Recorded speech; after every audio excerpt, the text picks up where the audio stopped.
Hello, hi Ali. I'm Ali. So this will be my documentation. Today is, ano bang date na ngayon? Today is July 13, Monday, 12:34. And I'm creating these videos. I'm taking these videos because I want to. And gusto ko lang. Maybe magkukwento lang ako about my vacation kasi August ay pasukan na namin. Pasukan na natin. So ano nga bang nangyari sa bakasyon ko? Hindi ako nag-videos, hindi ako nag-take ng pictures or anything. Kasi wala naman nangyari sa bakasyon ko.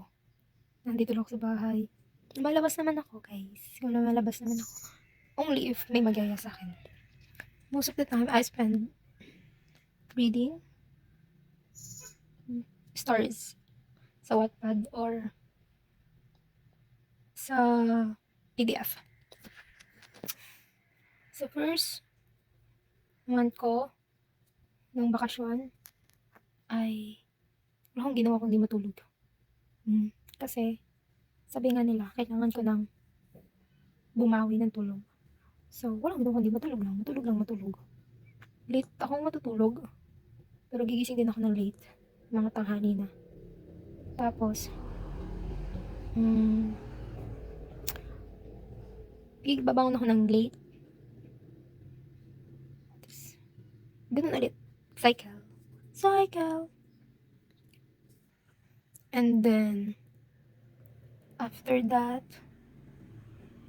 niyayaya naman ako ng mga friends ko na lumabas. Pumunta kami ng SM para lang, one time, pumunta kami kasi, wala lang, para lang mag-reunion kasi magpapasok na ulit sila. Ganun. Tapos, nagpatubot lang kami, kumain lang kami. Natulog kami doon sa boarding house ng isa naming friend. And then, wala na. Uwian na ganun. And then, pinakabangan ko na ginawa, piece of my starts is it started on ito lang. I would not recommend. But I would do it again. I would not recommend, but I would do it again. One time, hindi ako makatulog.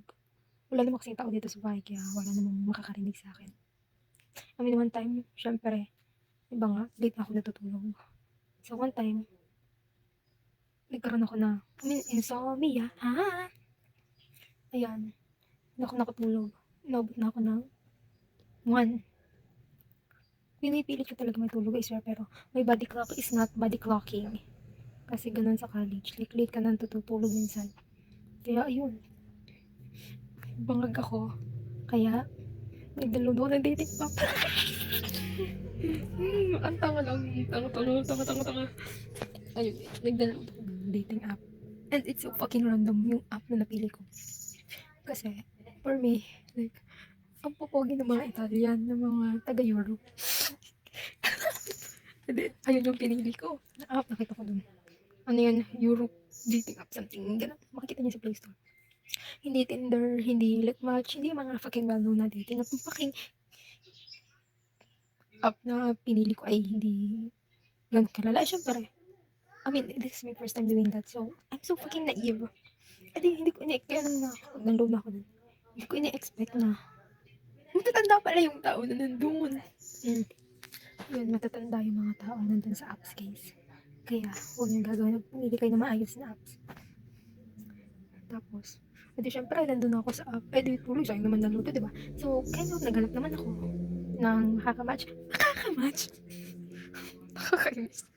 Pero ayun nga, kasi nga, naive me. Wala akong mapili. Until, hindi ko masyadong dati yung mga tao na nandun. Matatanda na kasi sila. So, ayun, ang napili ko ay this random boy na on my same bracket, age of bracket.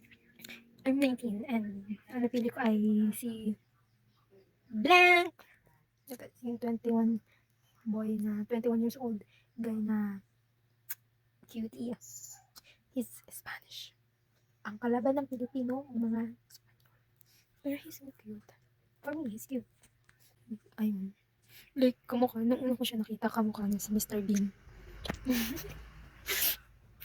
Kamukha niya si Mr. Bean. Sabi ko, mukha naman siya mabait. Mabait. Ayun guys. Kaya, nag-like ako. And I would not recommend, but I would do it again. Tapos nag-start na yung conversation namin. Lalo na ako hindi nakatulog guys. Kasi nag-usap na kami. Tapos, ang ganda ng pag-uusap namin guys. Alam niyo yung feeling no. Kahit you haven't met that person, parang sobrang gaan ng loob mo sa kanya. Parang, ganun. Gets mo naman ako, di ba? I mean, disregard ko yung mga nag-like sa profile ko. Kasi nga, aside from, I'm not interested to them. Ano, laki naman na age gap nila. Matatanda na ate ko. Kaya, hindi ko ay siya. Tapos, nag-usap kami tapos sabi niya, yung unang mga pag-usap namin tinatawanan ko siya kasi nga bagsak siya sa kanyang ibigan. Kasi sa students, gets ko kung bakit siya kasi bagsak din ako.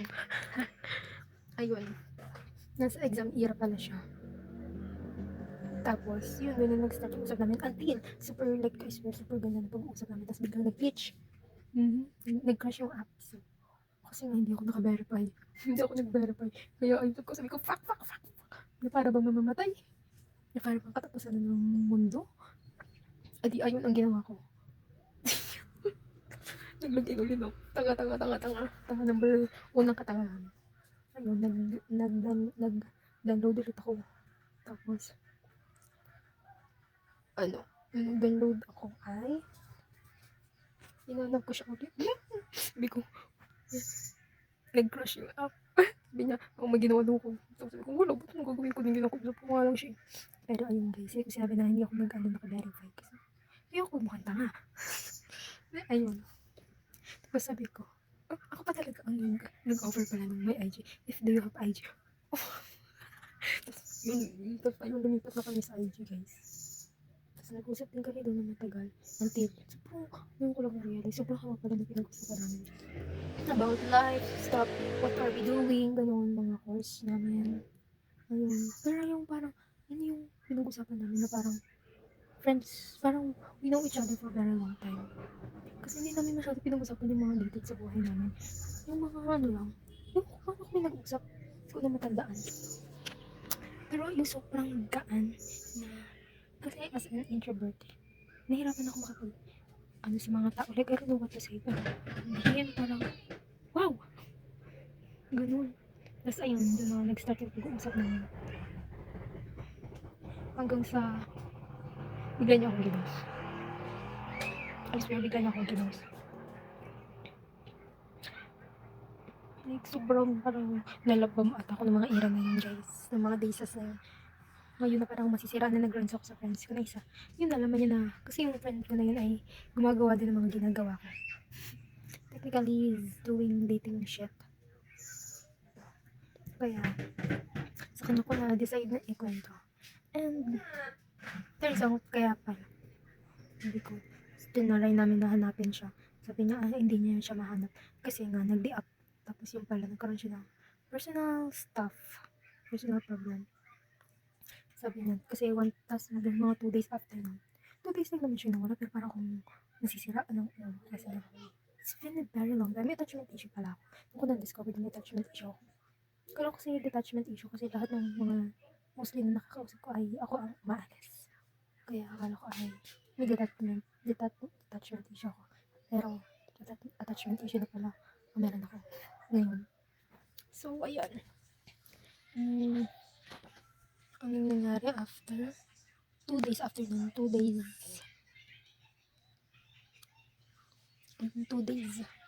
ay bigla siyang nagparamdam. Sabi niya, if you want to still connect with me, you know this app. So, ayun, lipat up na naman kami guys. Wala na siya sa IG. So, naglipat apps na naman kami. Tapos, nandun kami nag-usap ng dire-diretso. Mga 1 week lang kami nag-usap doon sa IG. Tapos, naglipat kami dun sa apps na Hello Talk, guys. If you know that app. Hi. Baka naman Hello Talks. I-VIP mo na ulit ako. So, ayan. So, what was saying? So, ayun, lumipat kami ng apps na Hello Talks. And then, after that, nag-uusap na kami. Nag-usap kami, pero parang there's something different na ngunit nung nasa Hello Talks kami. Parang i-change. Alam mo yun? Yung parang, i-change. Or ako lang yun. Pero parang may era doon na parang i-change. Yun, alam naman yun, nararamdaman nyo naman yun na para kasing naging iba yung pakitungo niya. Nung naglipat kami ng Hello Talk, parang he become a distant person. Distant person na naman talaga siya. Kasi nga, imagine, Philippines to Spain. Pero nung nasa Hello Talk talaga, parang ang layo-layo mo. Ang hirap-hirap mo abutin. Uy! Yun yung naramdaman ko na naglipat mo na Hello Talk. So, I tried to reach out even more. Like,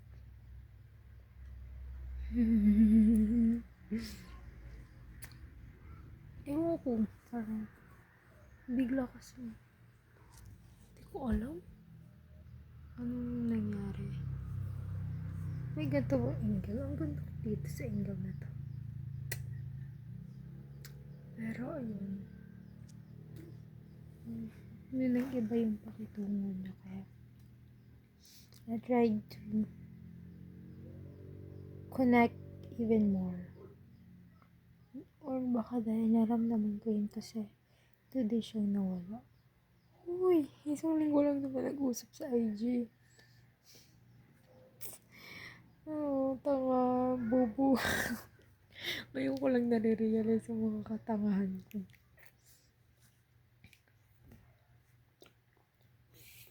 Hindi ko sinabi na gano'n yung nararamdaman ko kasi bakit ka sasabihin?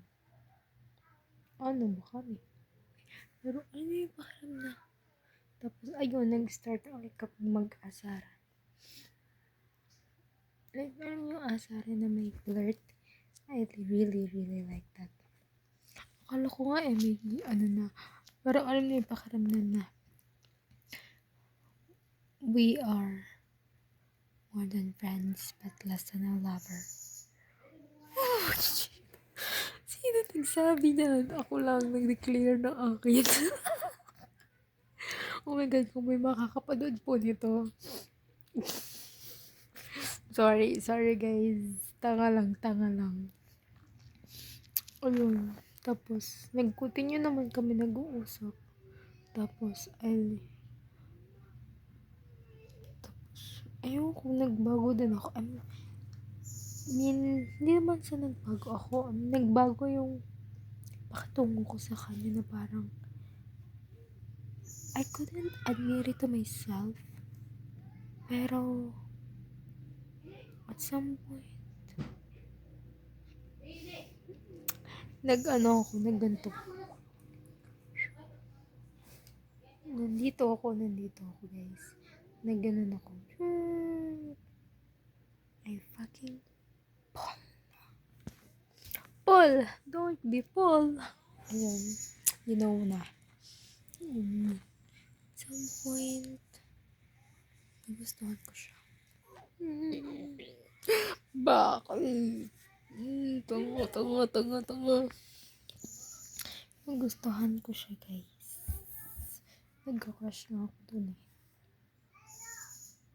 Ayun. Tapos, saka ako na-realize na nagka-crush ako sa kanya when I know na pinapakita ko na yung mga ginagawa ko na yung mga bagay na ginagawa ko noon. Sabi ko nga, I promise nga before na hindi na ako gagawa nun. Like, yung mga first move, like, song dedication. Hindi mo yung ginagawa sa friend. Walang friend na gumagawa ng ganun. Kaya, ayun, na-realize ko na, oo nga, crush ko na to. Ayun, kaya na-realize ko, crush ko na siya. Tapos na-open ako kasi alam ng tinanento ko sa kapatid ko yung na meron akong nakakausap na Spanish. As a friend, nakakausap as a friend. Tapos sabi niya, Aldo, gago, na-offend talaga ako. Kasi parang, I never saw him in that way na parang, diba, minsan kinakausap na yung mga tao, yung mga nasa ibang bansa para daw mangingi ng pera. Gago, na-offend ako doon. Kasi, oo nga, magmukha akong pera, pero hindi ko siya nakita ng ganun. I will never do that. Kaya, parang ang baba ng tingin niya. At na-offend ako doon. Kaya parang, basta ganun. Yun. Tapos, ayun, aside from, meron akong music dedication sa kanya. Aside from, nagpaparinig ako. Aside from, palagi ako ang first move. Gumigising na din ako ng madaling just to talk to him. Sabi ko nun, maaga lang ako gumigising. Maaga gumigising, tanga-tanghali ka nga gumabangon. Ayun. So, maaga daw akong gumigising. Di yun totoo, mga alauna. Sinong Pilipinong alauna ay gigising? Walang ganun. I swear, walang ganun. Baka alauna tutulog. Pero yung babangon, walang ganun. Kaya, hi! Tapos, na-realize ko din na may times kasi na parang bigla ko isisingit yung mga girls around you. Oh, parang bobo! Parang nagja-jealousy ako dun. Nagja-jealousy, wala nga karapatan. Like, sobrang, parang, I become worse. Diba, kasi nga, mga Scorpio, parang, they love people intensely. Parang doon ko na-realize na, pinapakita ko yung traits na ganito. Ayun, hindi naman sa naniniwala ko doon kasi di na ako naniniwala. Tapos, may list din ako sa kanya ng mga bagay na tungkol sa kanya. Yung list, naggawa ako ng list ng mga bagay na gusto niya, mga bagay na ginagawa niya, mga bagay tungkol sa kanya. Tanga. Friends don't do that. And then, ano pa ba? Lastly, na pinakatanga, ginawa ko ay, isa pa ay, siya ang subject sa poem ko. Gumawa ako ng poem, English poem, yung Tagalog poem. Parang dalawa lang yan. Tungkol sa kanya. Tapos, currently, gumagawa ko ng poem, ng story sa Wattpad. Inspired ulit sa kanya. You don't do that to friend. You don't do that. Okay. And then, ayun, and then I've been relapsing na for this past few days kasi hindi na kami nag-uusap. At least, you don't do that to a friend. So, ngayon ay eto ako at nagkukwento sa inyo. Kasi naggawa na ako ng confession. I call this unsent letter. Sa isang website na I don't intend for him to read. Gusto ko lang express lahat. Kasi ngayon ay hindi na kami nag-uusap. This past few days kasi, di ba nagtag-ulan? Kasi mga gantong month nagtatagulan and then may mood is shifting every time na tag-ulan. Parang nadidepress ako. So, nung mga past few days ay sakto naman na tapos niya sa exam. Exam era niya kasi yun. So, mga isang buwan. Kasi magkaiba naman nga ang kanila sa amin.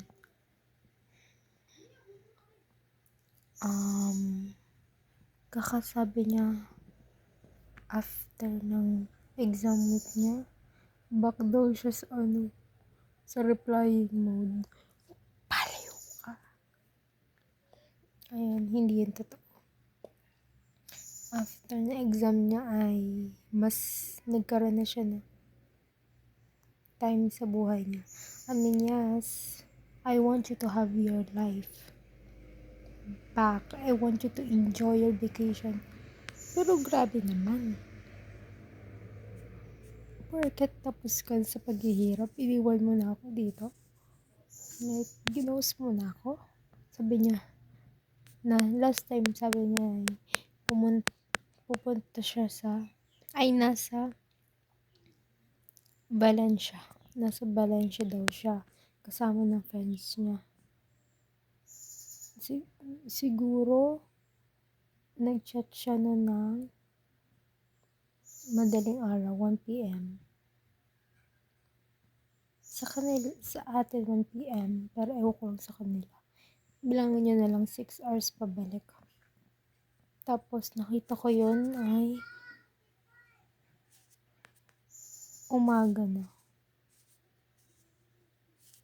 Tapos, gusto kong mag-reply. Kasi, yun yung mga era na, depress ako. Tapos, at the same time, nasa ghosting era siya. Na magchat-chat lang siya every 2 days. Minsan kasi may lumalagpas hindi naman lumalagpas, pero saktong mga 2 araw, bigla siyang mawawala. Hindi siya magre-reply.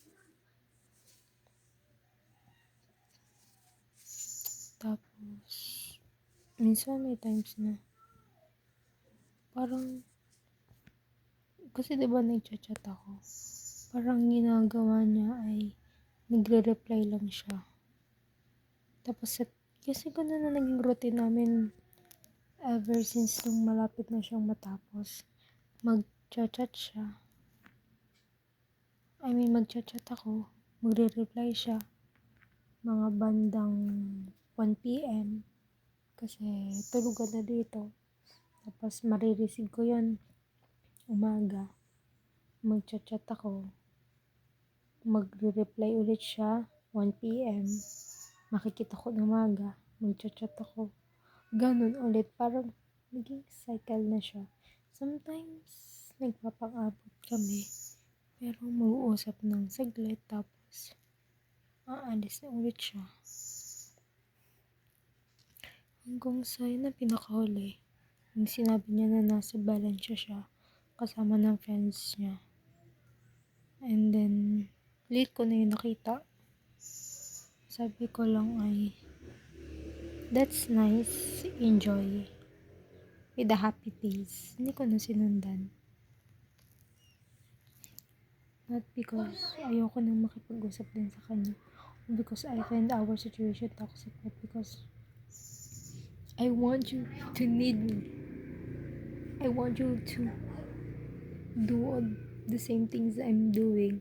Give me back the energy that I'm putting on you. So, ayun. Yun yung last time at hindi niya na na-read. I mean, alam ko naman na nabasa niya yun. Hindi na lang siya nag-reply. Kasi, siguro naisip niya na. Ay, siguro ayaw niya na din talaga na makapag-reconnect. So, doon po natapos ang story ng aming aking kagagahan ngayong bakasyon.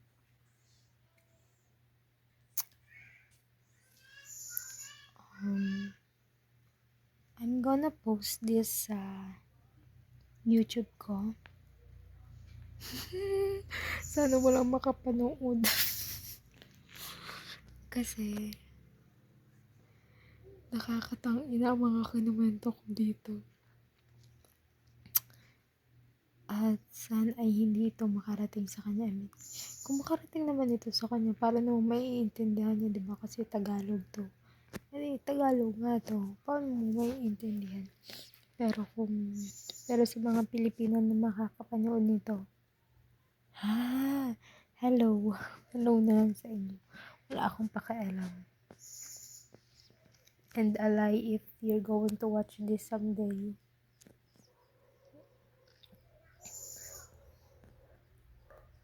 Alam mo naman ang pinag-usapan natin. And it promises to promises.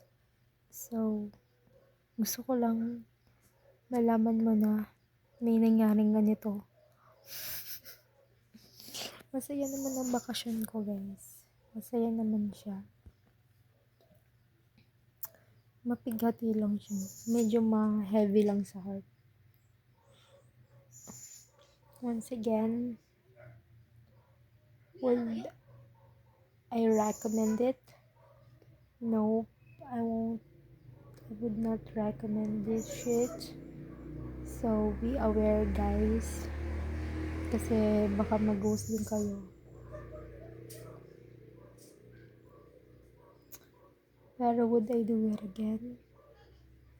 Of course, I would do it again. Pero hindi ngayon.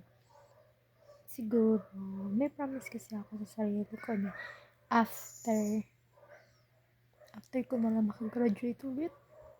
Kahit magkayayaan. Wants to go there, wants to go here. Like, parang, sige, sure, tara. Para magkakape lang sa ibang bansa. Yung ganung atake. Na parang, mamimit ko na. Hindi yung katulad ngayon. Puro kami salita na, go here, hindi naman makapunta. Maigi sana kung pamasahe ay hanggang bayan lang ang lapit. Ay hindi. Ate ko, ilang oras yan? Diyos ko po. Pilipinas to Spain, ano yan, bayan? Kapitbahay lang ang atake? Baliw din talaga. Kaya, I'm also grateful din na. Parang nilokot. I mean, yes, masakit sa part na, ayaw mo na akong kausap. Ganun na. Ganung atake. Pero, at the same time, if you look at the bright side, sabi ko nga sa kanya, always look at the bright side. Kaya, ako, as me saying that, looking at the bright side, parang, okay na din. At least, I got to know someone as passionate, and kinda same.